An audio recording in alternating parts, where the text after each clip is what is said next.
One, we did not open pubs for business. Pubs remain closed until further notice. Only restaurants and eateries have been granted the window to reopen, but only after meeting the requisite standards of hygiene and safety. On the requirement of mass testing of eateries and restaurant workers, this is a necessary intervention to break the cycle to limit the possibility of transmission within such establishments. On this matter, we are working on a plan to have all food handlers tested. This is in the face of challenges regarding some of the essential components for testing. We call for patience and cooperation of the management of these facilities. We encourage those facilities that can arrange for private testing of their staff to do so in consultation with the Ministry of Health. A detailed protocol on these guidelines will be posted on the Ministry of Health website and will be shared through public media in due course. Restaurant management must read and understand these guidelines, as the reopening is predicated on full compliance to the guidelines. When I finish, Dr. Kuria, who's on my right here and who is our acting director for the Directorate of Public Health, will talk some more on these protocols and guidelines. Fellow Kenyans, regarding our COVID-19 situation, I'm glad to note that today we have discharged a total of 10 patients. This brings to 124 the total number of recoveries, which is very encouraging indeed. I want to take this opportunity once again to sincerely thank our healthcare workers and all those who have contributed to these achievements. I also want to assure Kenyans that COVID-19 disease is treatable. With proper management and care, patients have healed and reintegrated back to society. Therefore, there is no need for us to stigmatize this disease. As we celebrate the recoveries, let me remind Kenyans that this is not the time to celebrate and lose sight of the ball. The enemy is still in our midst. It is therefore absolutely necessary that we continue to strictly observe the containment measures that have consistently been advocated for by the Ministry of Health.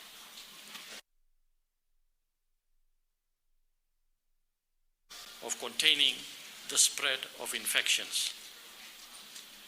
And this has been proven in many of the countries that are mounting a response to this COVID-19 disease.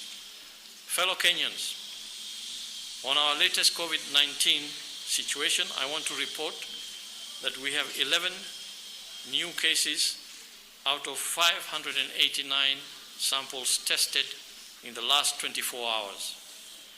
Our total number of COVID-19 positive cases now stand at 374. In today's cases, there are 2 children aged 3 years and the oldest is 75 years. Out of the 11 cases, 7 are from Nairobi and 4 from Mombasa. Of the 7 Nairobi cases, 4 cases are from Kawangware and 1 from Eastleigh, Manji Estate and Kaloleni. All the 4 Mombasa cases are from Kibokoni, that is the old town. We therefore want to request residents of these areas to take extra measures to avoid contracting the virus. It is important to note that the trend of positive cases in the last few days has been restricted to Nairobi and Mombasa. This is indicative of increased local transmission in these two counties. We have therefore enhanced contact tracing, surveillance, and infection control management in these counties. The rest of the counties are strongly advised to continue observing the containment measures. I also want to take this opportunity to encourage our security forces to continue the good job of ensuring that people do not leave and get into these counties with restricted movements. And to the rest of the country and the inhabitants of these counties, I continue to plead for your patience, cooperation, and understanding. Together we shall beat this virus and resume our jobs, schools, businesses, and social interaction. We can, once we have beaten it, revive our economy. Cumulatively, the age group of 30 to 59 continue to carry the burden of this disease in our population. They account for 224 cases, roughly 60% of the 374 total cases registered to date. When you add to this the 99 cases in the age group of 15 to 29, we have a figure of 323 cases from our most active segment, that is between 15 to 59 years. We therefore encourage these groups to rededicate their energies in observing the containment effort. I will read out to you now the distribution of cases by county. Homa Bay has one confirmed case, Kajiado 3, Kakamega 1, Kiambu 5, Kilifi 9, Kitui 2, Kwale 1, Mandera 8, Mombasa 97, Nairobi 241, and between Nairobi and Mombasa cases, they account for 90% of our cases. Nakuru 2, Siaya 2, Uasin Gishu 1, and Kwale 1. That brings it to the 374 confirmed cases that we are reporting as of today. Thank you, and allow me now to request Dr. Kuria to step up to the podium and talk on the guidelines and protocols for food, eateries and restaurants.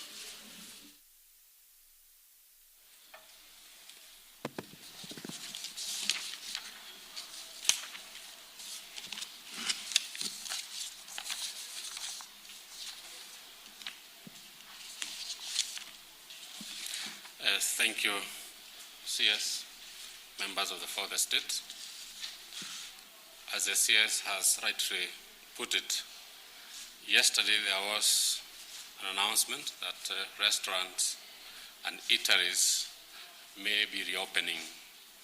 And indeed, from the social media, you've learned that indeed some did open restaurants and eateries, and some even opened pubs. Some may have seen these guidelines from elsewhere, and some have asked questions as to how they are going to be implemented. Let's put it as the Ministry of Health that the guidelines will be rolled out through the MOH website in the next few minutes.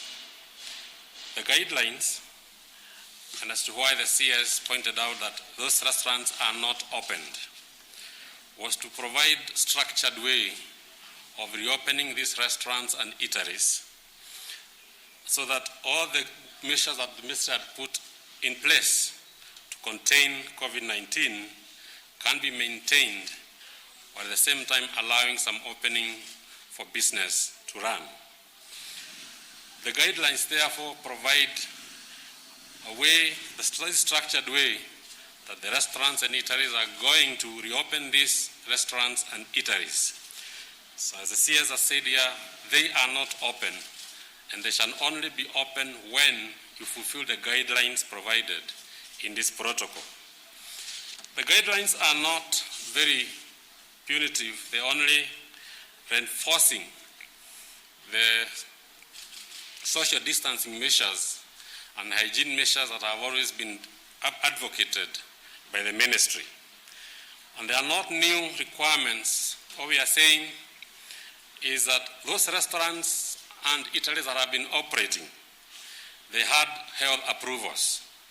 And they knew, every hotel operator or restaurant operator knew that you had to apply for a permit to operate a restaurant or eatery through the county public health department.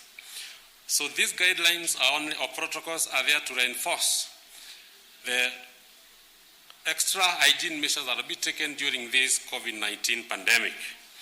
And they basically talk about the same distance that you have been told to maintain of 1.5 meters between one person and the other, the use of face masks, the need for continued screening, and the need to sanitize at all times. And all the prerequisites simply state that you will be allowed to open your restaurant between 5 a.m. and 4 p.m. until further notice. And this is upon reading and implementing the provisions of this protocol. As I said, these protocols will be accessible from the ministry website, www.health.go.ke. Eateries and restaurants then will be required to install hand wash facilities, complete with hot and running cold water, hygienically operated taps, detergent soap, sanitizer, and operate hard drying at the entry of their kitchens. Restaurants can reopen safely during the coronavirus pandemic by limiting diners to at least 4 people per every 10 square meters of space.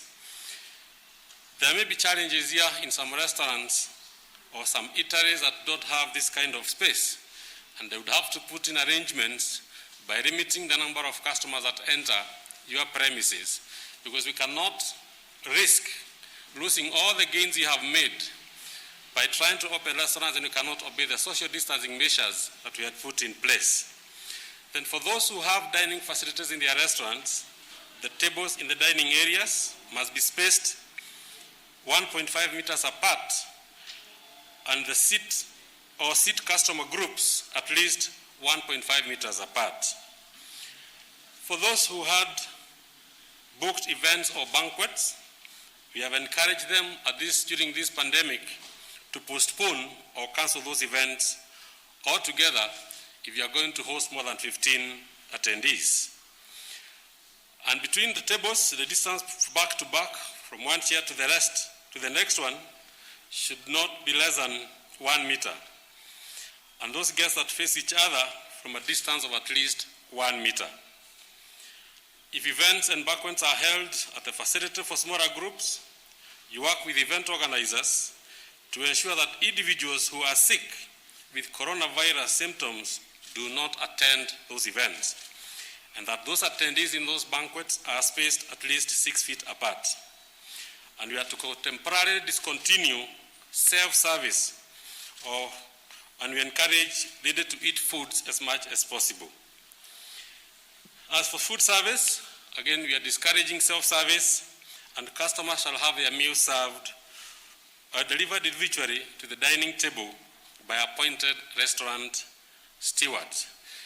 There are other measures, of course, concerning the food handlers, the medical screening for the food handlers, and more importantly, is that for all those restaurants and eateries, they will be required to install a contact-free thermometer and ensure that every person entering the premises has his or her body temperature taken.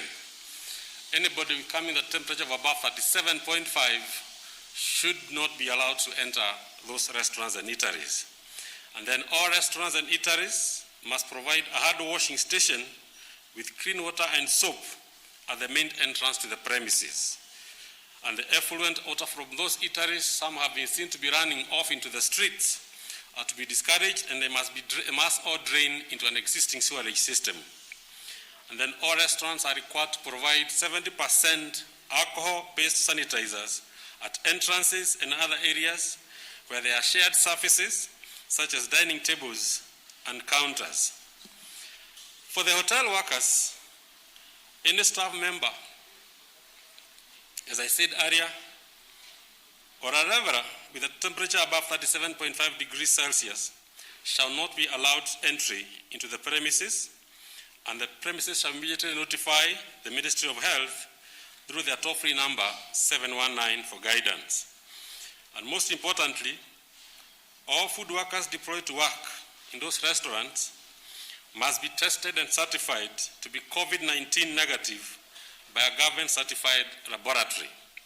The measure here is we do not want anyone who is COVID positive working in a restaurant and posing any risk either to his fellow workers or to those customers who are entering those premises. There is a detailed guidelines as to how you will be required to open your restaurant. So as the CS has said, you're not supposed to open until your premises have been inspected.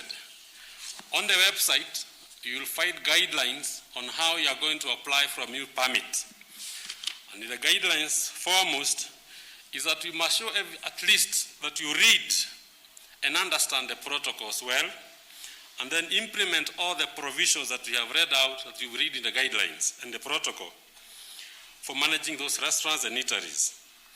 Then some may require that you develop SOPs that you are going to follow some of the protocols highlighted here. Then you have to submit an application using Form A, which is again on the website, for a permit to operate food business, and submit this to the county public health officer dealing with food safety. And then once you download and fill in your form, present to the county public health officer, then you'll be required to open your premises for official inspection. There is a form we have provided to all county public health officers that they will go through, and there's a checklist that will be going through to make sure that you comply with all those requirements. Once again, I point out here, the requirements are to ensure that all the gains you have made in containing this pandemic are not lost by opening these restaurants. And we urge a lot of patience for the operators as they get inspected. Please be patient and do not open until you are fully inspected and licensed. And then you must provide evidence that all the workers in that facility have gone through medical screening and have tested negative for COVID-19 at a laboratory designated by the government. The CS has pointed out here, those large establishments may seek this testing from private facilities. This bearing in mind the current constraints we have in supply chain of testing kits and sampling kits. Those who may wish to visit private facilities are encouraged to do so. Word of caution here is that there could be others out there who say they are going to offer this testing using rapid tests. We said you must do this in consultation with the Ministry of Health, because those rapid tests are still not yet approved by the Ministry of Health. Then you only commence operations, and we repeat here, you only commence operations of those premises upon receipt of a permit from the county director, the public health to operate food business during the period of COVID-19 pandemic. I'll stop at that, and thank you very much.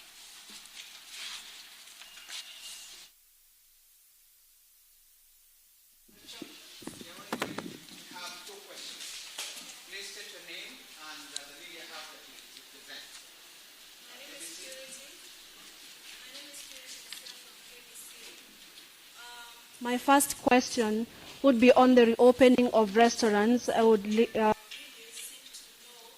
advise to that. Why were restaurants given a priority? Because there are also other places like places of worship operate under similar or more strict guidelines. Number two, the enforcement of the safety of our security officers who are enforcing or ensuring that Kenyans are not flouting the curfew or the inter-county movement.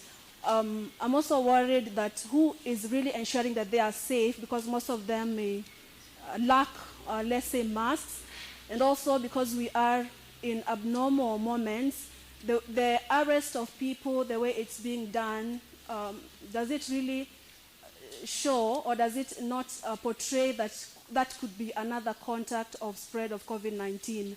And then lastly, what are some of the services that the government is really offering, especially to either contacts or patients of COVID-19? Because if, for example, you are told to choose a government facility, I understand there's some fee that you're paying for you to be quarantined. So is it testing of COVID-19 that the government is taking care of? Is it quarantine? Is it treatment? Kindly a clarification on that. That's the last one. My name is Stephen Leto from Citizen TV. I'll tie my question to the opening of food and eatery joints. My question is with regard to the testing of the staff that will be undertaking that exercise. What happens when the hundreds and thousands of the staff go to be tested? Are they tested and allowed to go back home, awaiting for the results, or they will have to be isolated until their results come out? And my last question, we've seen India have been using faulty testing kits that they procured from China. I want to know, where did we procure our rapid testing kits? And if it is the same country, are we concerned? And could that be the reason why we are having a staggering mass testing of Kenyans today? Thank you. Okay, thank you. I will take some of the questions, and some I will refer to Dr. Kuria. But let me begin with the last question from Citizen. And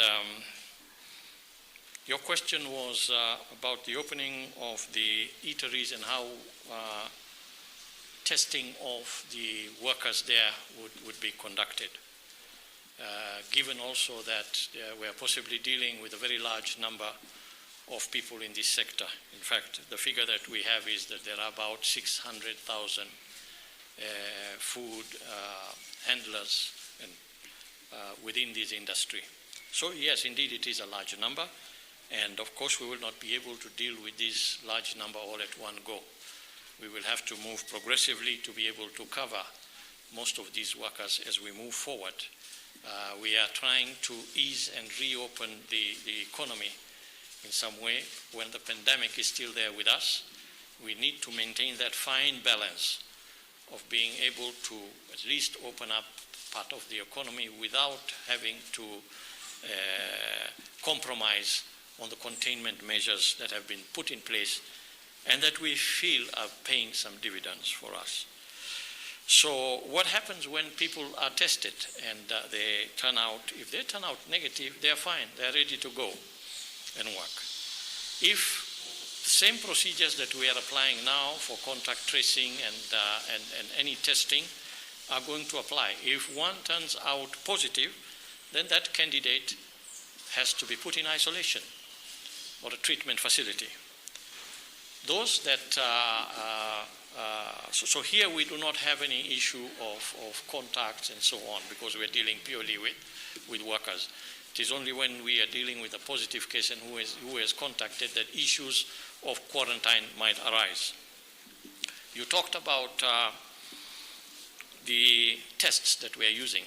I want to make it clear here that as of now and up to now, the tests that we are using to confirm or diagnose the presence of the coronavirus is a molecular-based test that detects the RNA of the virus. And that is the gold standard that we are applying.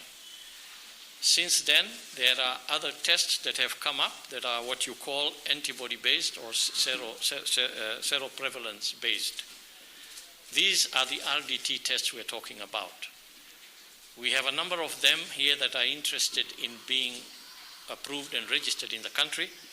There is a process that the Pharmacy and Poison Board and other regulatory authorities undertake to be able to put those on the market.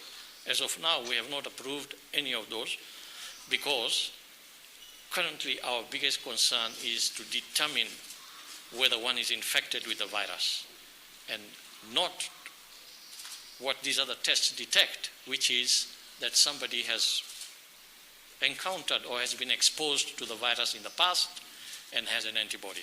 That might have its utility somewhere, but for what we're doing, it is based on the molecular test.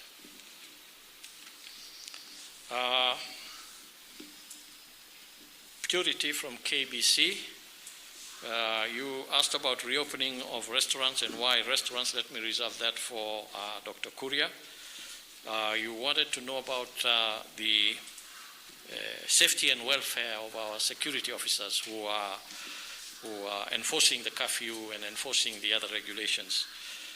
We work very closely. As you know, this response is a one government response. At the National Emergency Response Committee is also composed of various ministries, including the Ministry of Interior, and all these officers have been trained and are being provided with the right protective equipment where it is necessary for them to use this equipment. So all measures are being taken to ensure that the security officers themselves are also protected because they are frontline workers. Just as our healthcare workers are frontline workers, they are those class of frontline workers and they deserve to be protected, and measures have been taken to ensure their protection. Services that are offered to contacts or their patients. You know that quarantine, the directive right now is that if you are in quarantine, if you're placed in quarantine, then you are responsible for the cost of quarantine. And that happened when we stopped the travel, international travel, and we had a lot of passengers who came in. But we have gone through that phase. Most of these passengers have been released. And right now, quarantine would be, people would qualify for quarantine would be any contacts of any positive case. Any contacts of any positive case are put in government facility quarantine, and I believe, and I stand to be corrected, but I think they are supposed to meet their costs.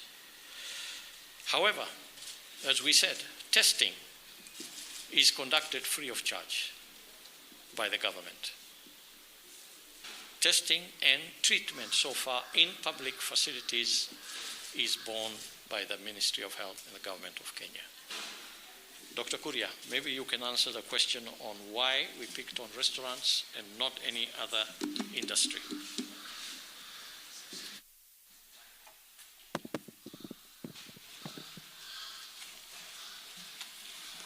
Thank you. Why restaurants, not other gatherings? As I said, in response to pleas to the government to open up business, we are aware that entertainment facilities were one of those centers or facilities that were closed or declared or were advised to be closed. And this includes restaurants and other entertainment places, including bars and I think discotheques. And in an attempt to open up business a bit and consider the number of employees that are employed by the restaurant industry, the government found necessary to open up business for restaurants and at least also provide areas for the majority of Kenyans can access a place to at least get a meal one way or the other. On the other hand, while restaurants may have come first, the Ministry of Health is working on other guidelines and with advice of those who are doing modeling for this disease for us. We are going to be able to advise on which other areas we are going to open up. You asked about places of worship. This and other gatherings may have to be guided by what we are still modeling and how the disease is progressing. So we have not opened any other gathering.